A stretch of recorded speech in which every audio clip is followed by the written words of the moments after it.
My name is Garrick from Harvard, and I've recently been awarded the MRS Graduate Student Gold Award at the Fall 2024 MRS meeting. Let me share a few slides to talk about my research, which I've won the award for.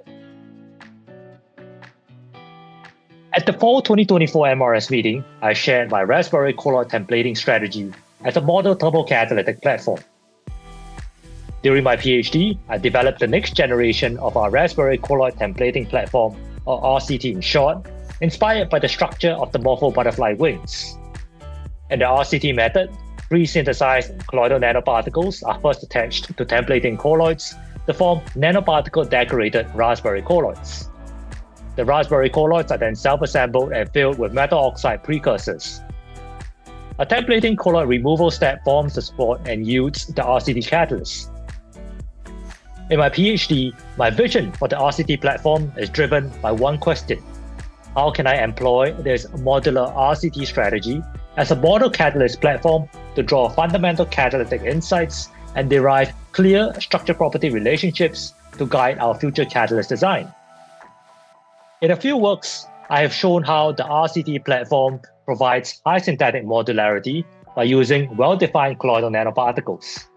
Together with the partial nanoparticle embedding feature, these nanoparticles are stabilized during catalysis to isolate and study individual nanoparticle properties without accompanying changes to other descriptors of interest.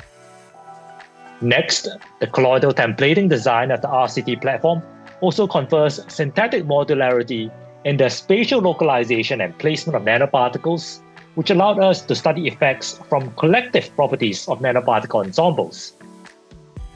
One of my most impactful PhD work is reported in Nature Catalysis, where I illustrated how the same catalyst under the same reaction conditions can lead to different catalytic outcomes by simply manipulating the interparticle distance. Finally, I used a few examples to demonstrate how the level of nanoparticle embedding into the support can be tuned to exploit nanoparticle support interfaces in both synthesis and catalysis. Another important work of mine is reported in PNAS, where I exemplified partial nanoparticle embedding into the support as a synthetic strategy to increase the number of nanoparticle support interfacial sites and amplify catalytic contributions arising from the interface while enhancing catalytic stability. Moving forward into the future, I'm convinced that well-defined catalysts based on colloidal methods will allow us to derive structural insights into catalytic properties to reimagine catalyst design and synthesis for the future. With that, thank you for listening, and I hope to see you at the next MRS meeting.